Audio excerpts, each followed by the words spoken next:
जय जगन्नाथ फ्रेंड्स आज आम जाना आपणक राशि रे जून 30 तारीख रु नवेम्बर 14 तारीख पर्यंत न्यायर दाता कर्मफलदाता शनि बकरी होगापाई जाउछंती।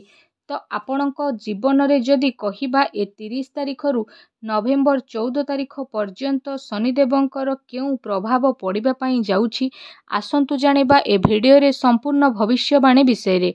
आपणक राशि पाई जदि कहिबा जून 30 रु नवेम्बर 14 पर्यंत आपणक जीवन में क्यों सबू घटना घटवाक जाऊँगी जानवाक चाहूले ए वीडियो को शेष पर्यंत निश्चिंत भाव में देखंतु तेबे आपण जानीपारे कि आपणक जीवन में क्यों सबू घटना घटवाई जाऊँगी। आउ ए कार्यक्रम जन्म राशि चंद्र राशि उपरे आधारित अटे। फ्रेंड्स वीडियोटी आरंभ करने पूर्व आपण को छोट रिक्वेस्ट कि जदि प्रथम करी आपण आम चैनल वीडियो को देखुंत तो वीडियो को लाइक करंतु, चैनल को सब्सक्राइब करी कमेंट बॉक्स रे सहृदय रे जय शनिदेव बोली अवश्य लिखि दियंतु। एबे आसंतु जानिनबा कि आपणकर जीवन रे पूरा 137 दिन पर्यंत शनिदेवंकर केउ प्रभाव पड़िबाकु जाउछि। प्रथमे जानिबा मार्गी आउ बकरी रो अर्थ कौन। मार्गीर अर्थ है ग्रह माने सूर्यदेवंकर चारिपटे ठीक रूप से गोचर करिथांती आउ बकरीर अर्थ सूर्यंक चारिपटे ग्रह माने ठीक उपरे गोचर न करिबा। ग्रह मानकर ए परिस्थिति को मार्गी आउ बकरी कुहाଯାଏ। कर्म एवं न्यायर दाता शनिदेव विशेष भावरे 30 जून रु जेहेतु सही गति अनुसार गोचर करि परिबे नाही अर्थात शनिदेवंक परिक्रमा बहुत गोचर हेबो आउ सूर्यदेवंक ठारू शनि बहुत ही दूर रे गोचर करिवे। तो आपणक पई जदि एबे विशेष भाव में आम एठी कहिबा तो शनिदेव आपणकर सेकेंड हाउस रे जेहेतु गोचर करूछंती किंतु जून 30 रु शनि होई जिवे बकरी आउ जेबे शनि बकरी हेबे तो आपणक पई विशेष भाव में गोटिए घरर पछर फल प्रदान हेबो अर्थात शनिदेव आपण को फास्ट हाउस रो फल प्रदान करिवे। आउ जेबे शनि आपणक सेकेंड हाउस रे बकरी हेबे तो आपण को धन को खर्च करिबारे पूरा लोभ हेबे आउ आपणकर धन को पूरा साइतिकी रखिबे एवं जो माने विशेष भाव में निज पसंद रो खाद्य खाउथिले से व्यक्ति माने निज पसंद रो खाद्य खाइबारे कंट्रोल करिवे। आउ जेबे आपण को शनिदेव फास्ट हाउस रो फल प्रदान करिवे तो विशेष भाव में आपणकर मन रे बहुत किछि भावना आसिबो एवं आपणकर मन रे किछि खराब धारणा मध्य आसी पारे।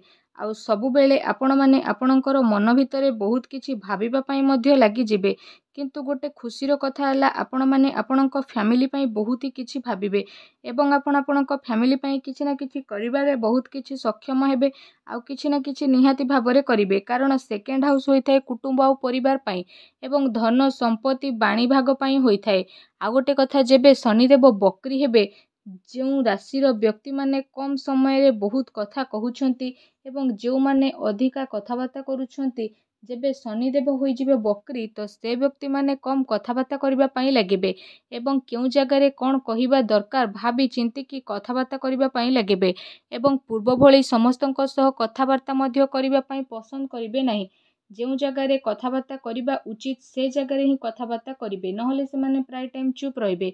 शनिदेव आपणको आपणक परिवार विषय रे बहुत किछि चिंता करैबाकू मजबूत मध्य करिदेबे एवं आपण मध्य आपणक फैमिली पई किछि ना किछि करिबा पई भाबिबे कारण आपणक राशि स्वामी जेहेतु शनि आ मूल त्रिकोण रे ट्रांजिट करूछंती कुंभ रे तो विशेष भाव में शनि 7.5 तृतीय चरण चलुछि। आउ जेबे शनिदेव बकरी हेबे तो आपणकर मन भितरे बहुत किछि जिनिस करिवार भावना आसीबो आउ आपणक पई काम कार्य रे 70% भल रहिबो आउ आपणको काम कार्य रे बुझी सुझी की एक्शन नेबा पई पड़िबो। आपणकर प्रॉपर्टी हेउ शिक्षा हेउ किंबा आपणकर पुराणा अभ्यास किछि जिनिस छाड़िबारे मध्य भाबी पारंती किंतु गोटे कथार ध्यान रखंतु खाली भाबिले हेबो नाही आपणक जीवन रे आपणको एक्शन नेबा पई मध्य विशेष भाव में पड़िबो।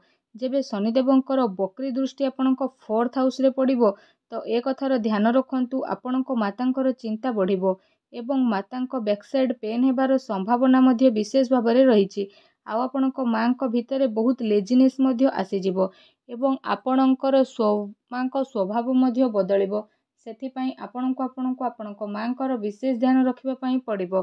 आ 4th हाउस रे शनिक दृष्टि पड़िबा जुगु आपण कोनोसी इलेक्ट्रिक जिनिस बा गैजेट किनि पारंती ତା ସହିତ ଯଦି କିଛି ନୂଆ ମେସିନ୍ କିଣିବାକୁ ଚାହୁଁଥିଲେ ଯେଉଁମାନେ ବହୁ ପୂର୍ବରୁ ସେମାନଙ୍କ ପାଇଁ ସ୍ଥିତି ଭଲ ରହିବ, ଆପଣ କିଣି ମଧ୍ୟ ପାରିବେ।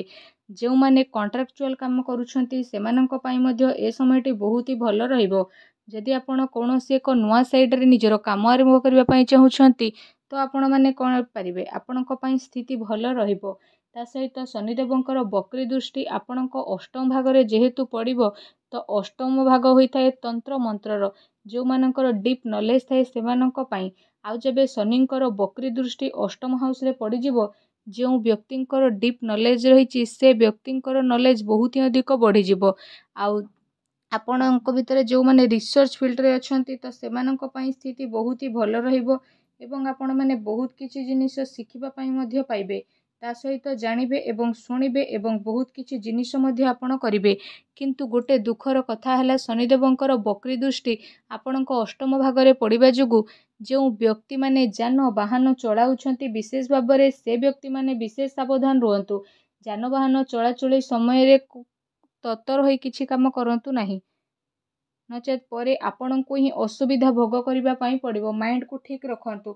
ଶନିଙ୍କ ଦୃଷ୍ଟି ଯେବେ ଆପଣଙ୍କ 11th ହାଉସରେ ପଡ଼ିବ ତ ଆପଣ ଯେତେ ବି କାମ କଲେ ମଧ୍ୟ ଆପଣଙ୍କର କାମ ଆପଣଙ୍କୁ କମ୍ ଲାଗିବ ଏବଂ ଆପଣଙ୍କର କାମ କାର୍ଯ୍ୟରେ ଆପଣଙ୍କୁ ଶାନ୍ତି ଆଦୌ ଲାଗିବ ନାହିଁ।